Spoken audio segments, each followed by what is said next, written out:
everybody, it's Catherine from Jayne, Catherine on Books, and I'm here today just with a bit of a wrap up about 3 books I've read recently, and this will be recent reads number 2. And yes, we're still here, David and I are still here in lockdown. They've now decided, the UK government decided a fortnight ago, I think is it now, that the shielded people, the shielded group could go out once a day for exercise, but I've waited till now to see what was going to happen after everybody went crazy when they were let out, the non-shielded, and I wasn't altogether convinced they got enough science to say it was safe for the shielded. I'm still not convinced, but anyway, I went today locally for a walk. I've been taking Nelson, but like 5 in the morning when it's been quiet and nobody about and the air's settled. But anyway, I went at 11 o'clock today. That was a big thing. The house has been scrubbed from top to bottom since we came back. Anyway, enough of that. So first one I want to talk about is Perfect, and this is by Rachel Joyce. I'll put a photo up here for you, and I really like Rachel Joyce. As you know, I loved The Unlikely Pilgrimage of Harold Fry, and I've not read Perfect, been on my shelves a while. I gave it 3 stars. This is a lovely look. It's based in the 70s, and 1972 I think, and these kids, there's Byron and his friend James, and they were around 12ish, 13, which I was in 72, so it was nice to have the familiarised environment and stuff that was going on in that time. And really it's a look at their families, 2 very different families. Byron comes from, his father's a banker, and he goes away from Monday to Friday, only comes back at weekends. He's very strict, and he's very he's quite misogynistic really, and his wife has to play the part of they've got money, the decent money, and she has to have everything just so, and she's not allowed to work, and she has to wear what he says, and really very controlled is Byron's mother, and the children are really to a certain extent. And then his friend James, just a normal, nothing particularly outstanding about his family life. Now James is very set on having things in order, and he does a lot of counting and make sure objects are just so. So you can see as a 12-year-old the startings of OCD really there.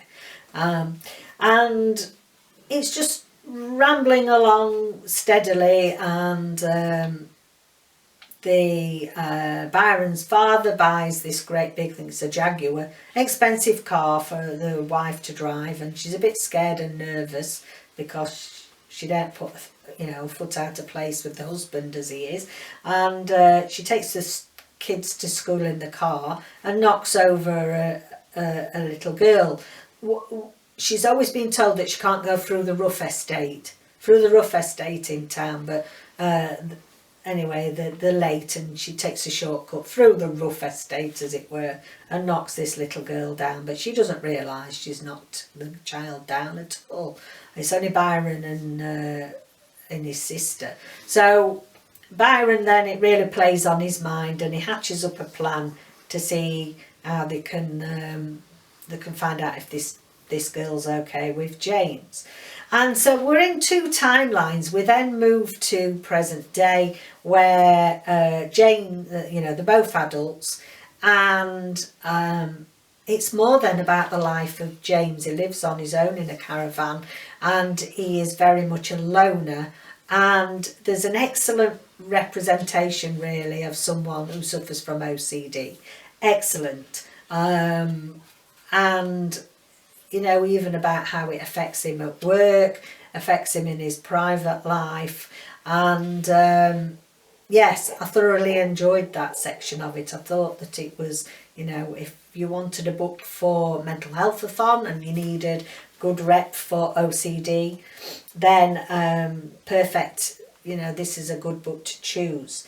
I gave it 3 stars because I found it quite slow, and there was a plot to it about the boys growing up. It was great that it showed their friendship, the level of their friendship, and what it was like growing up in the 70s. And yeah, it was just okay for me. It was 3 stars. Not quite got the same wow factor as Pilgrimage for Harold Fry. I didn't feel that quite the same emotional attachment to it. But still a very well written book, and yeah, go and check that out. Then the next one is Slade House by David Mitchell. Now, going back to, I think, was it April's reads, March's reads, I decided that it's about time I read Slade House. It's been on my shelves, I reckon 3 years it's been there. I keep looking at it, picking up, putting it down. So I thought, you know what, if you're not going to unhaul it, you better read it. So I've read it and I'm still going to unhaul it. I gave it 3 stars. Well, what a strange book. I think I mustn't get on with David Mitchell's writing. I did read Cloud Atlas, which is a very famous, well-known by most people, book of his. And, you know, there's loads of people rave about it. I didn't like that either. And I can't say that I disliked Slade House enough to DNF it. I read it right through to the end because it was quite engaging, but I ain't got a clue what I read and what it was about from beginning to end. So there's a place called Slade House, and there's only certain people that can see it at a certain date. Every so many years, at a certain date, people are invited to go to visit this Slade House, and it's a bit like Diagon Alley in Harry Potter. It's one of those things that you can't really see it just suddenly magically appears. You know, you've never seen it before down the street, and suddenly there's a little doorway that you never noticed before, and when you go through it, there's all these, you know, the middle of suburbia, and there's all this big stately house with loads of beautiful gardens and everything behind this little door. So straight away we're thrown into this life of magical realism, and it's about different people, different characters. For whatever reason, there's a few difficulties in the life at the time, disappear on the same date. Same date, not every year, but every so many years, and there's a journalist investigating, and it turns out that they all were invited to this Slade House, but nobody really knows anything about who owns it or what it is. And so it's a story about each individual that goes to Slade House and what happens to them when they get there. Well, it's the most wackiest, ridiculous book, really, I think I've ever read. But there was enough wackiness there to keep you going, to keep you reading it, to think, do you know what, there's going to be something really fantastic. The reason behind all this is going to be something wow. Well, sorry, for me it wasn't. So I kept on reading it, and it's very unusual. I think if you do like David Mitchell's writing, then I think you'll enjoy it. I can't say I didn't enjoy it, but it was a 3-star read for me. It was verging on the ridiculous. I like a touch of magical realism in my books, but it was way off the scale for that, I think. So that's Slade House by David Mitchell, 3 stars. Then finally, I read Deep Shelter by Oliver Harris, and this was a 4-star read for me, so thankfully I'd found one. I'm just trying to, because I can't remember our policeman's name. It's a police procedural. Apparently it turned out this is book 2 in a series, which I didn't know. It was one that I bought. Again, it was one of the good bargains that I got for Black Friday deals last year. I gave it, sort of rounded it down to 3.5, but up to 4 in general, I think, because I did enjoy the plot. I thought the plot was very interesting. So this guy is called Belzy, and it was a little bit difficult to pick up at first because there'd something happened, I don't know, in book 1. This is book 2, Deep Shelter. And there's something happened to Nick Belzy in book 1, which means he was on restricted duties. I think he's a bit of a maverick policeman. He doesn't like conforming. He doesn't like the establishment, as it were. He's not nasty. He's not, he's not a bully. He doesn't go around and terrorise people or that. It's just that he's got his own ways of doing things, and he is a bit like Frost, if you've seen the TV series Frost here in the UK on the TV. He does everything in his own way, and doesn't always do as he's told by the hierarchy in the police force. So yeah, but I really liked his character. There's something about him that's likeable, and I think that for a police procedural, for me, I think I have to like the main character, and then the plots. The plots are more enjoyable, I think, if you've got this affinity with the main character in it. So it takes place in London, and I've lost him again now. Come here. Sorry about this. Where's it gone? See you.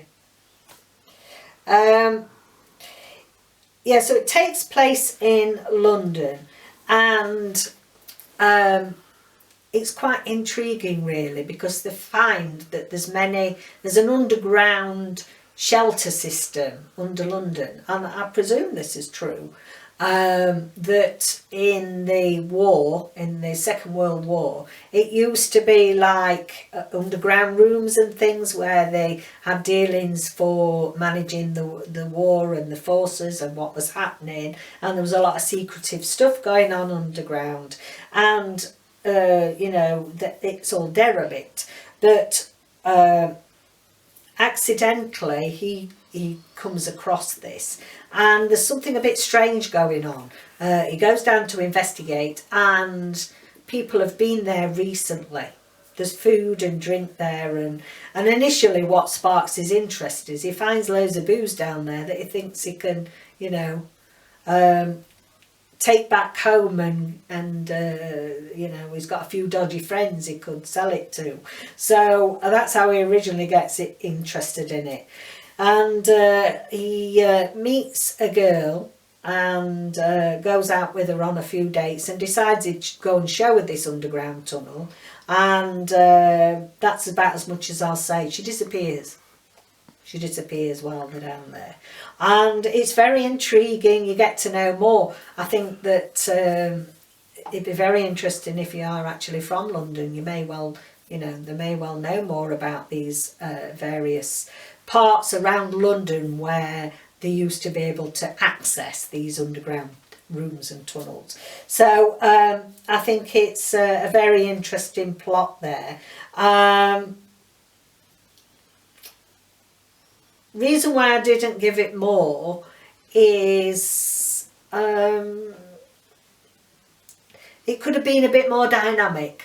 I think that's the way I would put it. It was well written. I think it flowed. The pacing was great. You wanted to know what was happening, but I felt that it just needed to be more dynamic, and get to know the character. Although you got to know a bit about Nick Belzy, and enough for you to be in being endearing, shall we say. I think I would have liked a bit more depth. It's something that's difficult to understand. You'll know what I mean when you read a lot of books by it needs to be more dynamic, but it's not always something you can easily put into words. I certainly want to read the next one in the series, book 3, so I'm going to be looking out for that, and see where that takes us. but it's well worth reading. I enjoyed it. I didn't expect to be one that I would rate as high as it is, because I'd never heard of this author Oliver Harris, and because it was a really cheap bargain book. Sometimes they do that, don't they, if they just want to get rid of stock that people don't want to buy. So it sounds awful that, but I found it much more interesting and so much better written than I was expecting. It was a pleasant surprise, really. So there we are. So out of the three, we've got a magical realism, we've got a chief procedural there, and we've got just a nice character driven book there, looking at friendship and OCD from Rachel Joyce. So let me know if you've read any of those, or if you like the sound of giving them a try, and I'll see you again soon. I'll still be here, we'll still be here. Bye for now.